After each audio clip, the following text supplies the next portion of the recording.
Aspects of the GIS&T body of knowledge with regard to aesthetics and design. Hi everybody, my name is Chelsea Nestel and I am indeed here to talk about design and aesthetics in the GIS&T body of knowledge. So I hope to answer the question of what is design, what is aesthetics, and how do we do it? Kind of a controversial topic. Again, this is for the GIS&T body of knowledge. Okay, so why ask the question? Well, there's a couple of reasons. We use these terms, but it's not always clear where one begins and one ends. We also need to know the core of our field's thinking on this topic to formulate our own opinions on design and aesthetics, and also because we teach this. So it's good to understand what it is as we formulate our thoughts and our learning objectives for our students on the topic.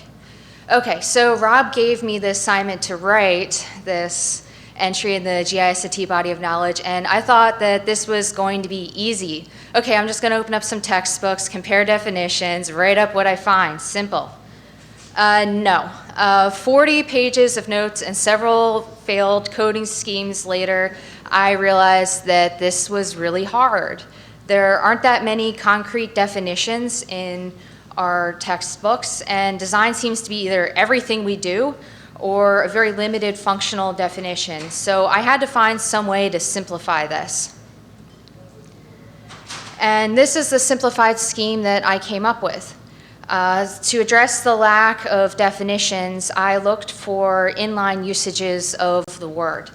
And if I was able to substitute the word design or the word aesthetics with another word, then I knew that this wasn't a good definitional sentence to understand the word. And if I could not substitute it, well, hey, now design's a thing.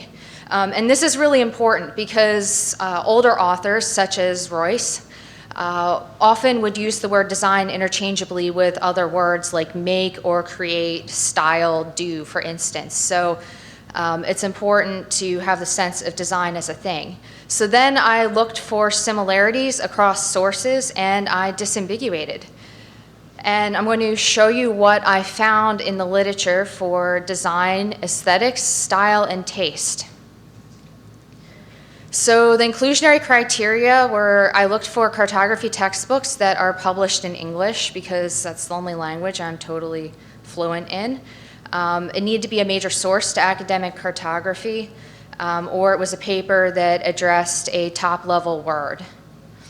I didn't look at books that would discuss cartography that are outside of the boundaries of the field, such as the work on surveying. And here is a timeline of my sources. So you can see I start in 1920 with Dietz's cartography, and I end in 2015 with Designing Better Maps by Cindy Brewer, which I think Ken is not here, but my apologies to you, Ken. Your book was not yet out at the time. So 1952 is marked in red because that is the first time that design is used as a thing. It's born. I can't substitute the word design with anything else starting in 1952. There are a couple of books that are italicized here. Those are the few textbooks in which cartography was formally defined to give you a sense of how limited our definitions of design are here. And I've also included in red, you can see design in, starting in 2007 becomes much more commonly included in our titles for our books. So it's really becoming something that we're viewing as more important to the teaching of cartography in the context of our textbooks.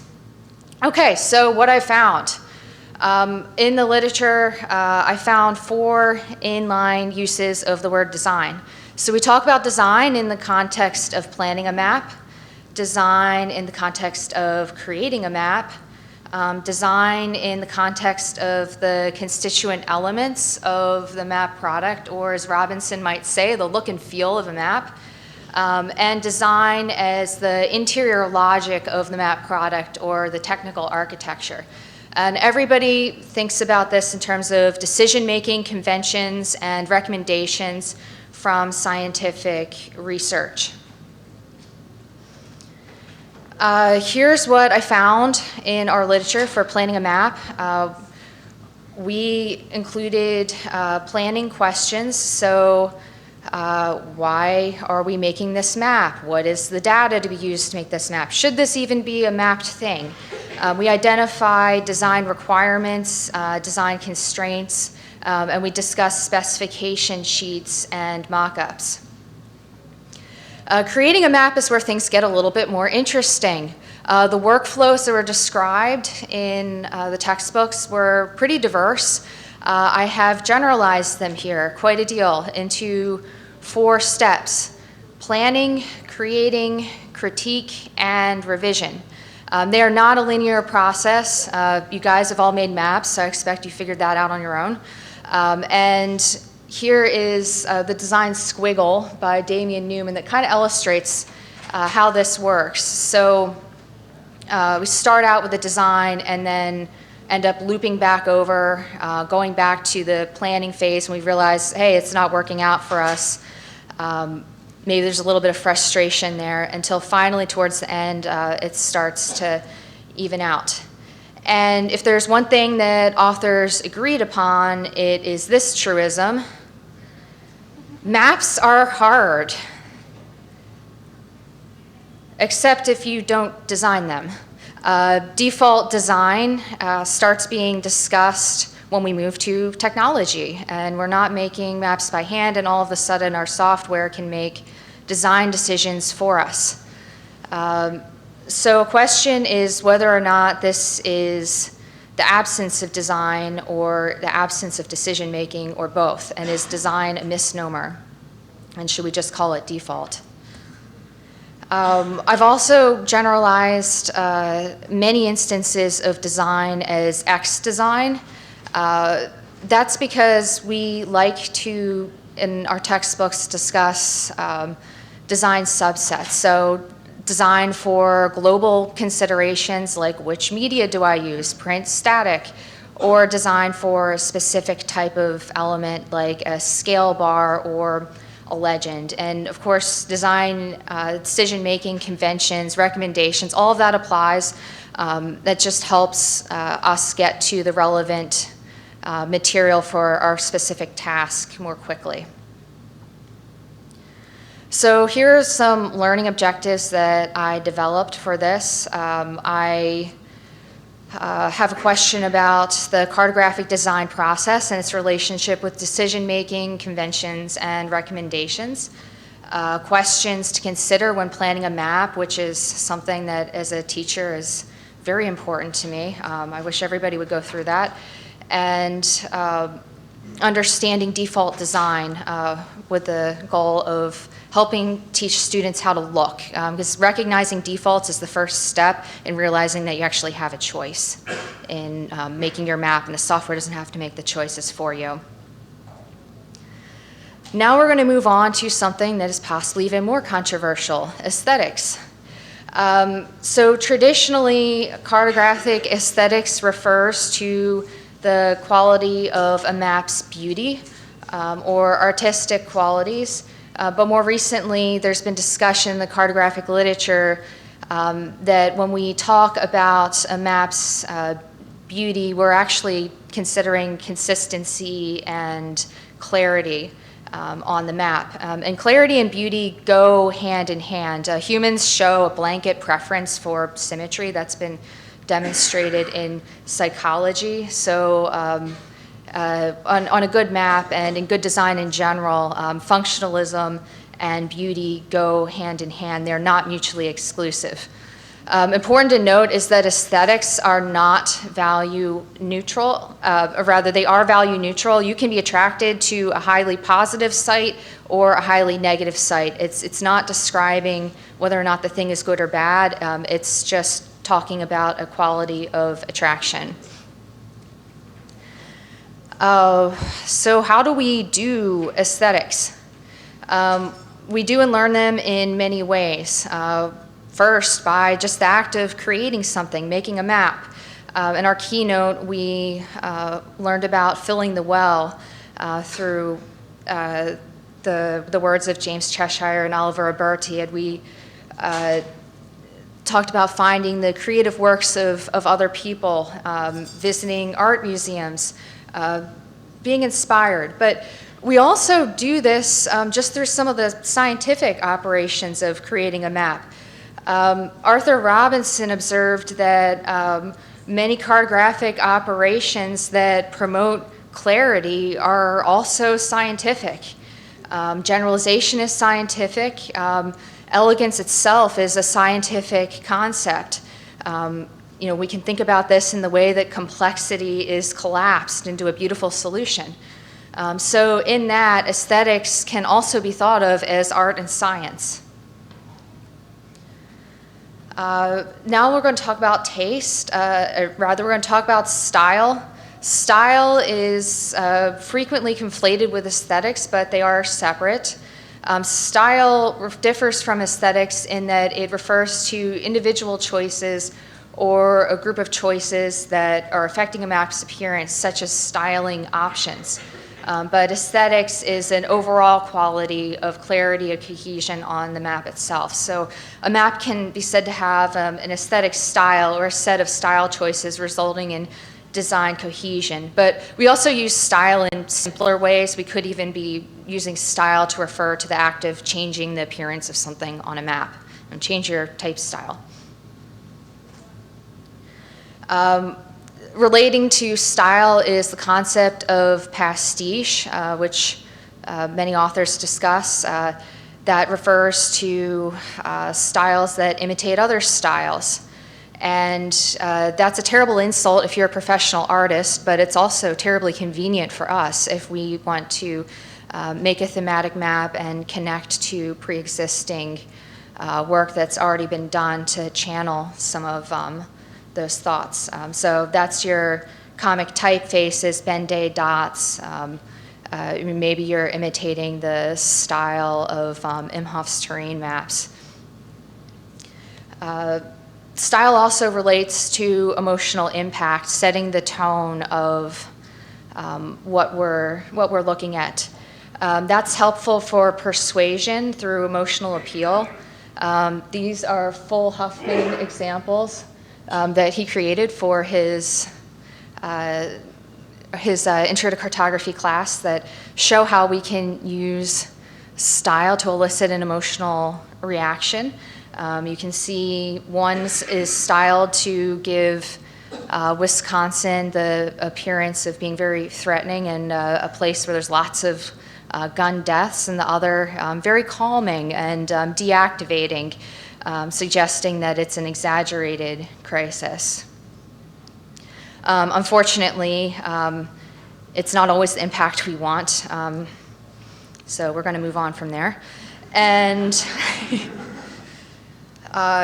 emotional response is also tied to motivation, learning, and memory. So the inclusion of stylized map elements can help make a map more memorable. And the study of emotion is of increasing interest to cartography. There was the ICA workshop on emotional cartography in 2016, and we have a number of papers in NACIS this year that are addressing emotional cartography. So very much an area of expanding interest and expanding work. So the last word we'll talk about today is taste. The ideas about taste come from the philosophy of subjectivism, in which the qualities of the world are relative to the individual percipient. There's no good, there's no bad, it's all relative to the eye of the beholder. And taste is an individual thing, but it can be shared across groups. And our ideas about the subjectivity of design typically can be traced back to taste. Our preferences change over time, so we can call that fashion. And understanding how taste and style work is helpful for understanding the multiplicity of responses that we might have to a given map. So here are some learning objectives for aesthetics, designed to help students think through how stylistic choices can develop a map's aesthetic, and also relating stylistic choices to pastiche and ideas of taste and designing for a given audience to build that strong aesthetic. And here's the last thought that I'll leave you with. Create is at the top of Bloom's taxonomy of teaching. That's what we do when we make maps. So teaching design is really, really important. It might just be the top level educational goal for everything. And thank you for your attention. I'd love to hear from you what I missed, as I'm hoping to expand on this entry to develop my dissertation. So please meet with me one-on-one. If you think our definition should be expanded, please write something, and then I can include it in my dissertation. And I'd love to hear what research you might like to have done on the topic. Thanks so much.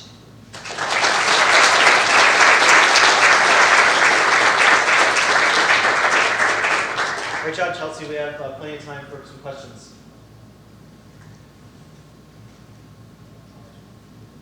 So, I think you're close on design, but I would give a very different definition of aesthetics than what you have there. Uh-huh. I'm not going to bother you with that, but other than to say, are you going to try and deal with the fact that, and there's been a lot of debate in NACIS over the years on what aesthetics is.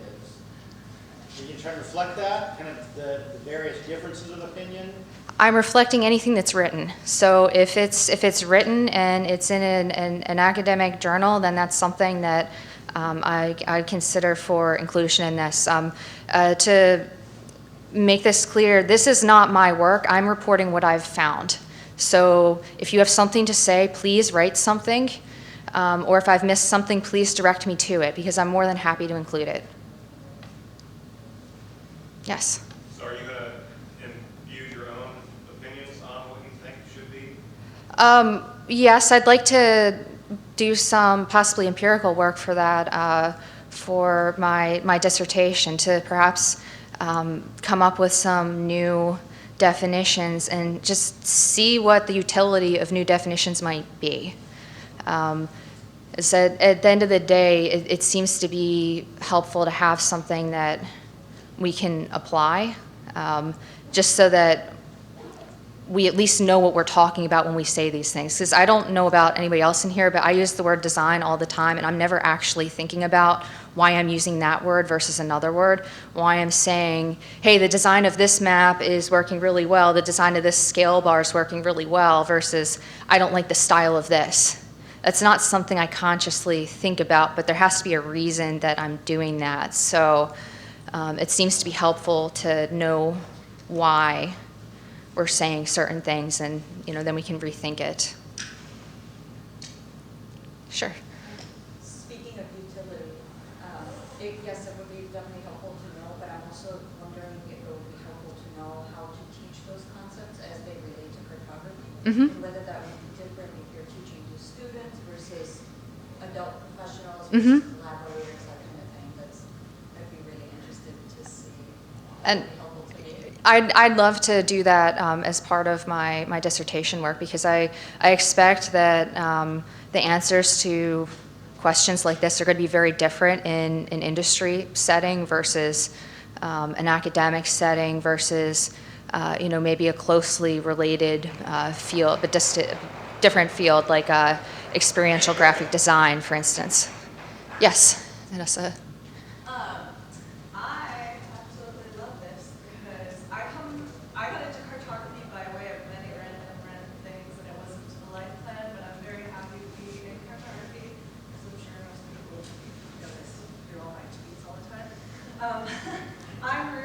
My thesis was inspired by NACIS discussions about aesthetics 6 years ago in Portland.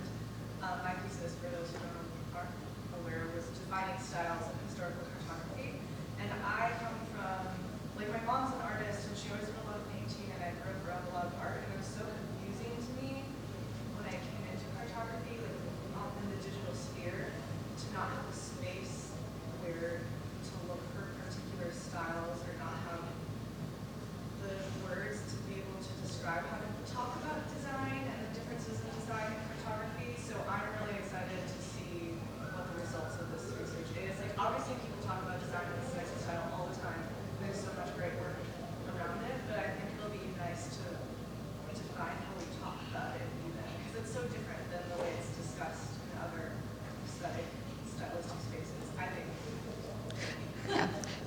Thank you. Yeah, my sense of it is there's a very good reason why most authors do not define the word design in any of these textbooks, because it's a minefield, and even fewer would give a definition for aesthetics. So, but it's helpful to teach us how to look. So thank you. Thanks very much to all of our presenters.